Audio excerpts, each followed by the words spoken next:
Welcome to Asian Pacific Voices Radio. I'm your host, Joanne Whitlock, and today we have an extraordinary guest whose story is both inspiring and empowering. She's a trailblazer in the fashion industry, not only breaking barriers as a Japanese Sri Lankan model, but also advocating for greater diversity and inclusion on the runway. While making strides in the world of fashion, she's also balancing an academic journey at Columbia University, proving that ambition knows no limits. Her unique perspective and representation and her commitment to reshaping beauty standards make her a role model for young women everywhere. We are so excited to have Minori Ito with us today on Asian Pacific Voices Radio. Welcome, Minori. How are you? I'm good. Thank you so much for having me. How are you doing? I'm great. So excited to have you. It's I love excited to your be here. multicultural background. Thank you so much. So let's just get right on it with that. Like, I want to start off with your fascinating multicultural background, like as a Japanese Sri Lankan, model, but those two ethnicities, and I've never really seen like that mix in anybody. I don't know anybody. I know so many Asian Americans. Can you share more about your upbringing and how that diverse heritage has shaped your identity and perspective? Absolutely. So I was born in Los Angeles, but I was raised in Newton, Massachusetts, which is a suburb from Boston. And there it was predominantly white. But where I grew up it was very liberal. I honestly didn't realize I was even a person of color until I moved back to LA when I was 16. It was very inclusive, but having that realization when I moved back to LA, it was something I could own for the first time. So that was really exciting. And growing up, everyone in my household looked really different from one another. So whenever we'd go out to eat, people would look at us being like, how do they all know each other? We're still rainbow. But yeah, it was definitely a journey growing up in such a, again, predominantly white area. Something that I really appreciated were family holidays, because that's when we'd have, the different food, the different traditions, and it was very special. Yeah, I could totally relate to that. I mean, like you, I'm kind of in the LA area right now, and there's so many Yeah. Filipinos and Filipino Yes. American. Prior to this, though, I was in southern, Charleston, South Carolina. I didn't see Oh my God. anybody that looked like Yeah. me. Yep. So definitely not seeing Japanese, Sri Lankan individuals out there in South Carolina too. So that's amazing. So the modeling world has historically lacked diversity. I think we could Yes. agree on that. What changes have you seen in the industry, just even in your time or even before your time? What changes have you seen in the industry, and kind of what challenges still remain for models that come from diverse Definitely. backgrounds, So and like minorities, like you said? Like, do you see any of that? Like, yeah, I would say that, when we first started out, anyone that would think of the word model is a very cookie cutter image. Kind of, like a Barbie-esque, I guess. And then we kind of see this evolution that's occurred over the last decade or two. And so now models have a much more, again, wider diversity, wider range that pertains to certain marketing needs. And again, it depends on the market. US, we're very lucky to have such diversity here, and we need models to fit that demographic. I would say that East Asia is super Caucasian presenting. I've been told by the East Asian community that they do prefer Caucasian models because, their words, it does make their clothes look more expensive. And again, that was back in 2017. So perhaps things are changing, but it is a very interesting, again, perspective to consider, because we are lucky to live in the US, where we have that diversity. It is super important. Same with Europe. Again, it's very old school, which is something, to appreciate. But I'm very grateful to have my career in this country. And in terms of challenges, I would say that the market right now is a bit super saturated. There are, a ton of different people, but with that comes a lot more opportunity. So yeah, it's a very interesting time. Things very much are changing very rapidly. Yeah. do you find it harder to, I know, like book opportunities? I guess, like you just said, it's saturated with so many people now, so it's a good thing that the numbers get higher. But then, is it harder individually to just kind of book jobs or Yes opportunities? and yes and no. That's such a great question. I would say that I definitely had a harder time when I started out back in 2015, because there were fewer jobs for people of color. Again, this is my perspective. Um, and well, we can, to dabble into tokenism, being a person of color, that was, you were the token person. So maybe on set there was one positioned to be a person of color while everyone else was not. But now there are a lot more opportunities. And I think with the rise of social media, we are able to stand out in a way that we've never had before. We have our own voice, our own platform, to be original. And brands do track that. So that is, again, owning our power. That leads me to my next question. That's great. So you're obviously very vocal about advocating for greater inclusivity in fashion.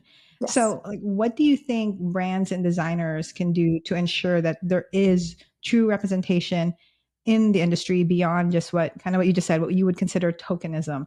What can brands and designers themselves do to ensure that?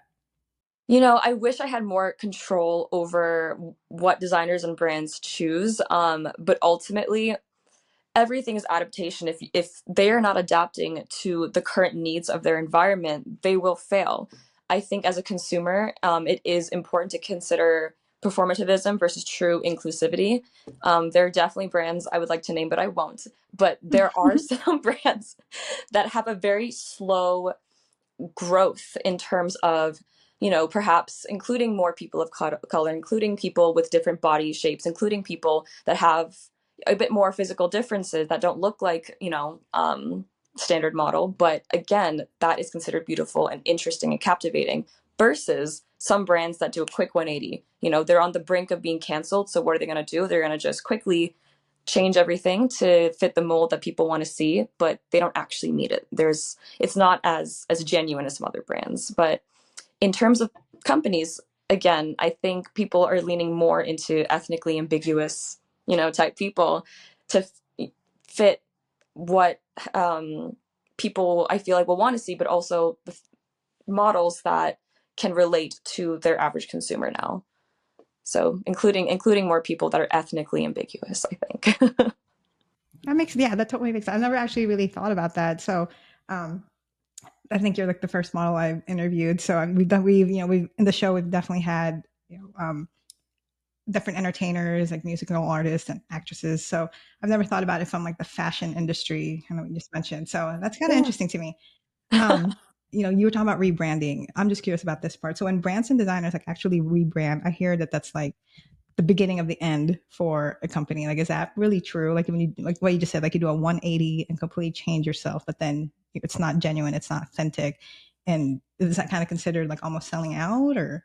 Yes, but again, it's to the point I feel like people can't fault them because now they're giving exactly what people have in mind. So, oh man, I would love to dive into this offline, but like there definitely are brands that, you know, that they really banked on being traditional and having a status, having a collection of individuals that kind of all look the same, but it came to a point where people were not responsive to that anymore.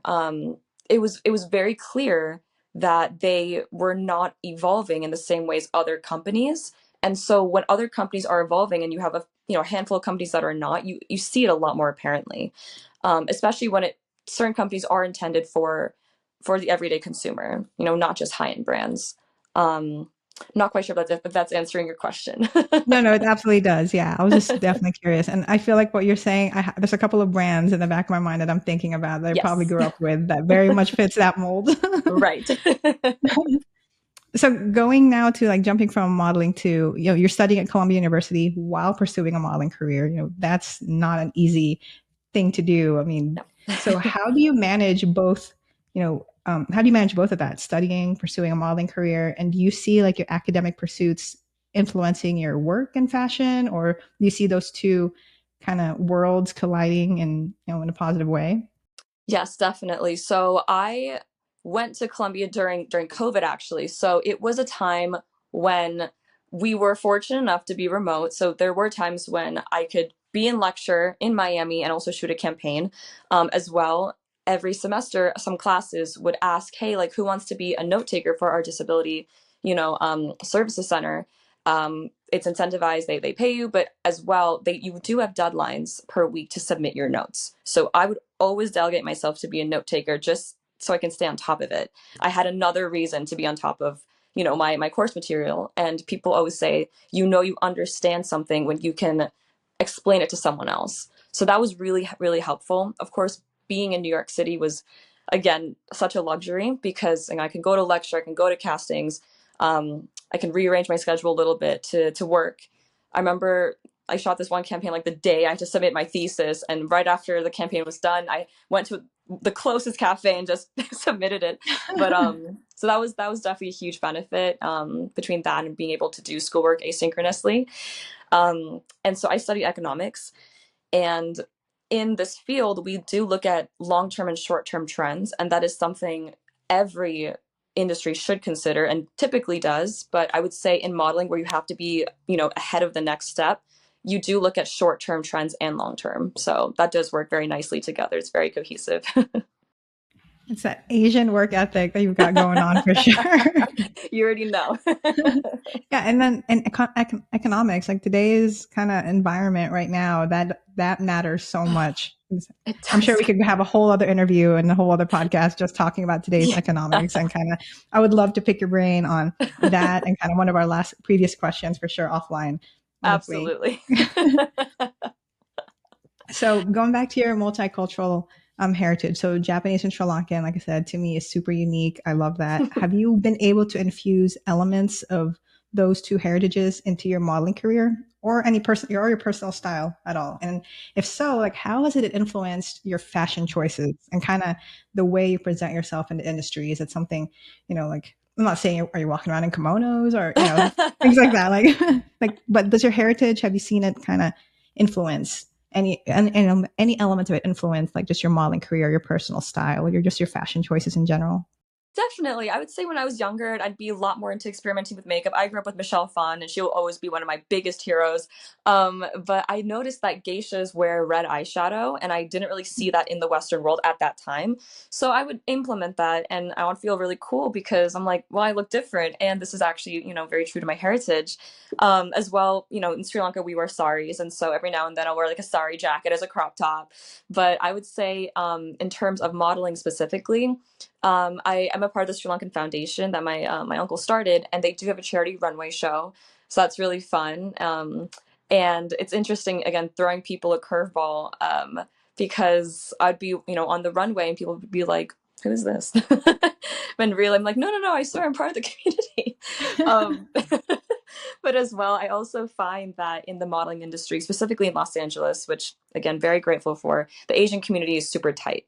And so, just in terms of networking, your makeup artist, your hairstylist, your photographer, like sometimes we have an all Asian team, and it really just feels a lot more familial. And and it's just a good environment because people, Instagram might see that work, and because the community is so tight, sometimes I'll get another Asian photographer be like, let's shoot, I saw you working with this person. So it really, there is that familial bond. And yeah, so that's how it ties in with modeling. I'm definitely marketed as more East Asian, even though if you cover up my eyes, I swear to God, I have the same face as my mom, who's Sri Lankan. But I realize, I will never be the brown girl on set, and that is something I have to just accept. But I am grateful to still have both of those identities in me and be able to relate to, again, my brown side, with other brown people, and relate to them at least on an emotional level. Yeah. That's Yeah, a friend of mine lives in Colombo, in Sri Lanka, Yeah, and yeah, yeah, absolutely yeah. she loves the fashion. So, Oh, I'm so glad to so hear it. she's not Asian, so she's always like, Can I like wear all this?" So Yes, where she absolutely loves the fashion. I mean, we talk about that all the time with even my dad. So my dad's Japanese, and it's just like, how do you feel about, like everyone wearing kimonos? And he's like, oh, I love it. Like, or like, how Awesome. do you feel about matcha being infused with, like, I don't know, something else? He's like, oh, drink it. That's great. Like keep implementing our stuff in your everyday life. That's wonderful. I mean, if nothing else, it's education to people. Like it starts conversation Absolutely. I think it's very important to take something and you kind of make it yourself, make it special that way. Yeah. for sure. And Yeah. then have you met many other Sri Lankan models, like Asian or Sri Lankan American models? Like is that a unique kind of It's community? It honestly, again, to me in my life, it is. I have met other Sri Lankan models, and it's very exciting. I think I think again people don't believe me when I say I'm Sri Lankan, but it's very cool. Just again seeing that kind of representation. I know I'm half Sri Lankan, but when I see full Sri Lankan people, I'm like, yes, we're a small island, but we're out there. So that's really great. But yeah, I'd love to meet more. A random question. I was just going back to you were saying like you've had like a crew, of all Asian like hairstylists and Yeah. makeup and all this. Do you typically have like go to, individuals or people that because they understand Asian hair, they understand Asian skin? Like, is that kind of like an actual proactive thought? That's a good question. I generally I'd say yes. So I do have very specific like skincare and makeup products that do work better with my skin, and so they will naturally have that. I have my mom's Sri Lankan hair. It's like islandy Indian hair, and so that is different. I There's a small part of me on set, even when I work with like a non-Asian team, they're constantly having to fix my hair because it's so frizzy all the time and it constantly Right. moves, and I'm like, oh, this is so embarrassing. But no, it's definitely fun again having that. Well, just working with anyone and everyone. I think this is a different conversation, but the makeup artists and hairstylists, they've had to learn how to adapt to all types of people, expanding that makeup kit, making sure they have all the colors. So again, so that aspect of modeling and fashion is changing as well. So it's very exciting. Perfect lead up to kind of the next question. What advice would you give to young women, especially from those from multicultural backgrounds like Yeah. yourself, who might struggle to see themselves represented in mainstream media or who might have, a harder time kind of representing themselves in the mainstream media? Like what some advice that you would give to these young women? I would say to look elsewhere. If you are constantly surrounded by companies or magazines that not only, but typically suit like one type of person, that's not for you. I think it's very rewarding also to be able to have the power to choose what media we expose ourselves to. I know my sister and I, we love giving back and supporting the brands that are eco-friendly, that again have this great diversity because they do they deserve to be rewarded. So yeah, I would just say just to shift what you support and make sure it reflects your ethos. I like that. And it's going to be far more satisfying for you in the long run. Absolutely. If you're representing something you're passionate about. Absolutely, Yeah. yeah. And then for you personally, like, have you ever faced, stereotypes or biases in the fashion industry because of your multicultural background, or have you ever witnessed anybody, similar to you, like that have faced stereotypes like that? And if so, like, how have you handled them? I would say I've I've been luckier to not have faced that kind of exclusivity. However, so I started in 2015. I was a teenager. Um and so again, there weren't that many opportunities for me as there were now.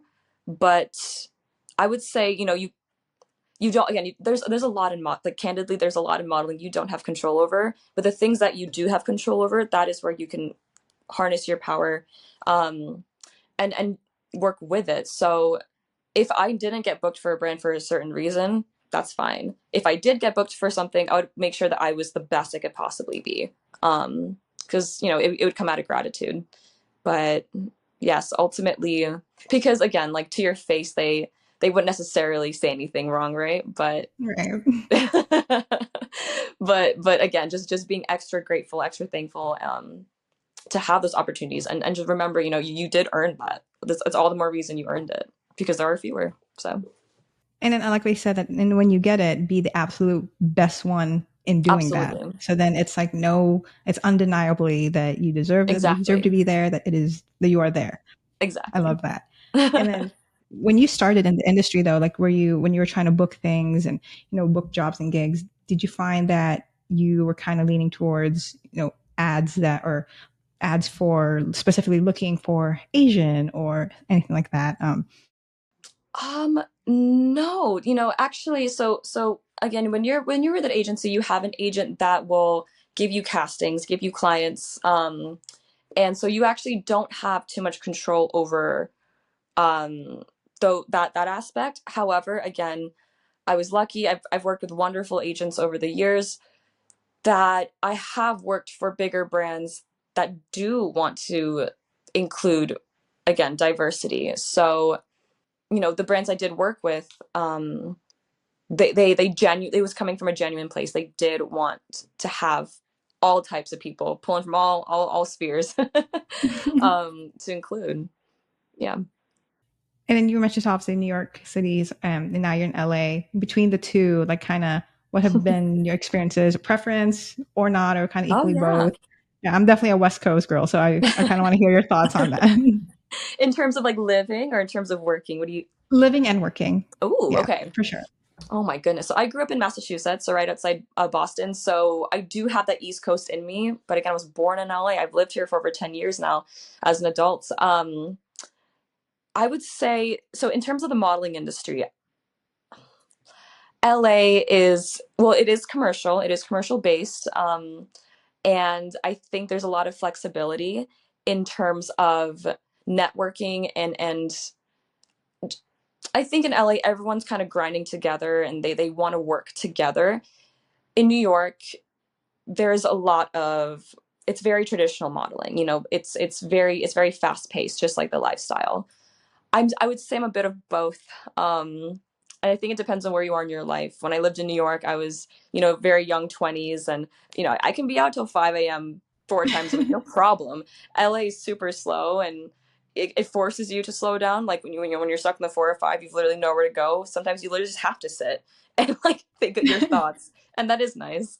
Um, it's really hard to just choose one, but I yeah. I guess it just kind of depends also, like you said, where you are in your point in your life. Like I think right now I'm definitely, I always have been, but I'm definitely more like the LA pace and Totally. the weather by all means. But Oh, the weather's, yeah, that's a huge one. Even, I mean, I think New York weather kind of forces you to just, put on a coat of armor and just kind of get through your day. But we're so spoiled in LA. We are. and if you could, between the two, so if you could work with any designer, brand, photographer, to create a campaign that celebrates diversity. So you've talked about earlier, you were talking about brands that, actually are focused on being more inclusive and all that. So if you Yeah. personally could work with any designer or brand or even a photographer to create like a campaign that celebrates diversity, who would it be and then why? Ooh. If like that campaign's focus was just celebrating diversity, who do you think Yeah. like would be your dream thing for that? You know what? I have to commend Sephora. They've already been doing such a great job, including literally all types of people and, even men. Like, it's great. It's not just women who care about feeling and looking good and skincare and everything. So they've done a great job. And I mean, they're one of my dream clients. And I would say big sportswear brands too, like Nike and Adidas. I've worked with them a few times, and I'm very grateful for that. But I feel like that they as well do a wonderful job with celebrating diversity. In terms of photographer or designer, again, I think I would want to work with a New York City based photographer or designer because New York City is the capital of almost the world when it comes to fashion. And New York City is very powerful and influential in that regard. So yeah, that's so someone there I would love to work with. Sounds like some good future projects for you. Yes, Well, awesome. Hey, Minori. So absolutely. that's about all the time that we have for those. But I do want our listeners to learn a little bit more about you. So I kind of want to do like a fun little lightning round. Of So course. just to learn some more like trivial facts, So I'll Yeah. ask some simple questions, just some silly random questions, and Yeah, just give me that'd the be great. first thing that comes to mind in 30 seconds or less, just to kind of like wrap up our questions and interview. Okay, All right. sounds good. So first one, coffee or tea? Tea. Both my parents come from tea producing countries. Oh yeah, I probably didn't even need to ask that if I thought about it. Um, this might be hard. Kimono or sari? Ooh, sorry. I've worn a lot more saris at weddings, and yeah, they're easier. I mean, they're both very difficult, but at least you can breathe in a sari. So, If you could only wear one brand for the rest of your life, what would it be? That sounds like it would be super hard.